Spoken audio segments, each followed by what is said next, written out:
Pada kali ini, saya akan membahas mengenai investasi dan cara berinvestasi untuk pemula.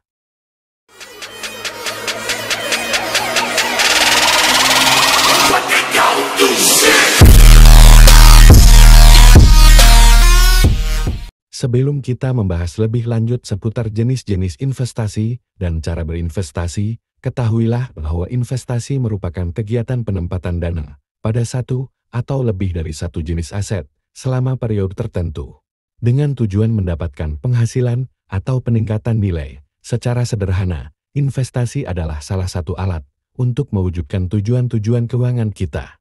Pada dasarnya, tujuan keuangan setiap orang berbeda-beda. Sebut saja, seorang berusia 25 tahun tentu memiliki rencana dan cita-cita yang berbeda dengan orang berusia 50 tahun. Berdasarkan tujuannya, investasi dibedakan menjadi investasi jangka panjang, menengah, dan investasi jangka pendek. Beda jangka waktu tentu beda strategi dan instrumen investasinya.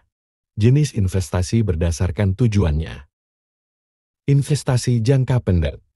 Investasi jangka pendek berlangsung antara kurang dari 1 tahun hingga 3 tahun saja. Sebagai contohnya, seorang pemuda berusia 25 tahun berniat untuk menikah 3 tahun ke depan, maka dia membutuhkan dana segar untuk menyelenggarakan pesta pernikahan yang tidak murah.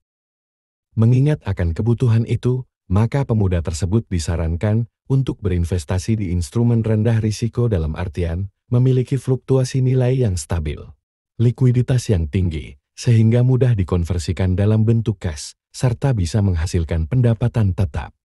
Beberapa instrumen yang disarankan untuknya adalah deposito, reksadana pasar uang, atau surat utang negara jangka pendek. Apakah bisa pemuda tersebut berinvestasi di saham untuk tujuan finansial ini?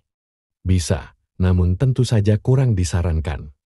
Alasannya saham adalah instrumen yang memiliki fluktuasi nilai yang tinggi. Dalam jangka pendek, membeli saham sama saja dengan membeli bisnis, dan pertumbuhan bisnis tentu tidak bisa dinilai hanya dalam jangka waktu pendek. Investasi jangka menengah. Ketika seseorang memiliki tujuan finansial antara 3 hingga 10 tahun, maka hal ini bisa disebut dengan investasi jangka menengah. Sebut saja, dalam 5 tahun ke depan Bapak Budi harus mendaftarkan putranya ke sebuah universitas ternama di Bandung. Maka Bapak Budi membutuhkan dana yang cukup besar untuk membayar uang pangkal serta semester 1. Mengingat kebutuhan dananya di atas 5 tahun, Bapak Budi bisa memilih instrumen dengan risiko sedikit lebih tinggi dari deposito, reksadana pasar uang, atau surat utang negara, dengan harapan memperoleh imbal hasil yang lebih tinggi. Instrumen yang dimaksud adalah reksadana pendapatan tetap, obligasi swasta, reksadana campuran. Investasi jangka panjang.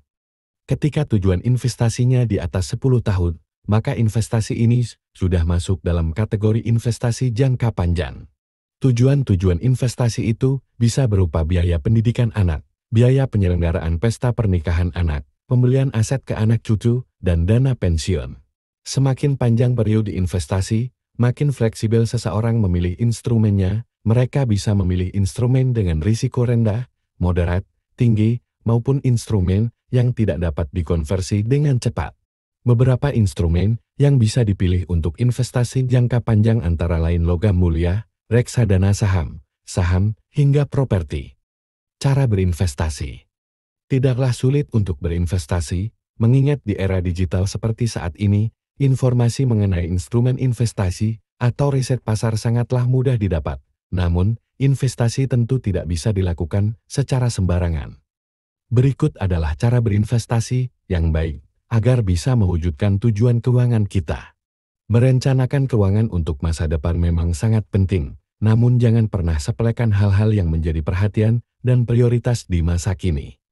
Tanpa dana darurat yang ideal, kita akan kesulitan dalam menghadapi risiko hilangnya pendapatan akibat PHK atau ketidakpastian ekonomi. Tanpa perlindungan kesehatan, kita juga bisa kehilangan dana yang cukup besar ketika harus berobat. Pastikan kita telah sehat secara finansial. Sebelum berinvestasi, pastikan telah memiliki dana darurat yang ideal dan memiliki proteksi keuangan dengan memiliki jaminan kesehatan atau asuransi. Kenali profil risiko. Setiap instrumen investasi memiliki karakteristik investasi yang berbeda-beda, dan setiap investor juga memiliki profil risiko yang berbeda. Profil risiko bergantung kepada kemampuan dan kesediaan seseorang untuk menoleransi risiko investasi. Investor konservatif cenderung menghindari instrumen dengan volatilitas tinggi, dan investor agresif lebih berani mengambil risiko karena menghendaki imbal hasil yang tinggi. Profil risiko tentu saja bisa berubah ketika pemahaman seseorang akan investasi mulai meningkat. Peningkatan pemahaman akan berinvestasi akan meningkatkan kemampuan menoleransi risiko. Tentukan tujuan terlebih dulu. Ketahuilah tujuan-tujuan keuangan yang ingin dicapai dalam berbagai periode, sebut saja untuk jangka pendek, jangka menengah, dan jangka panjang. Tanpa tujuan yang jelas, maka proses investasi akan menjadi tidak terukur.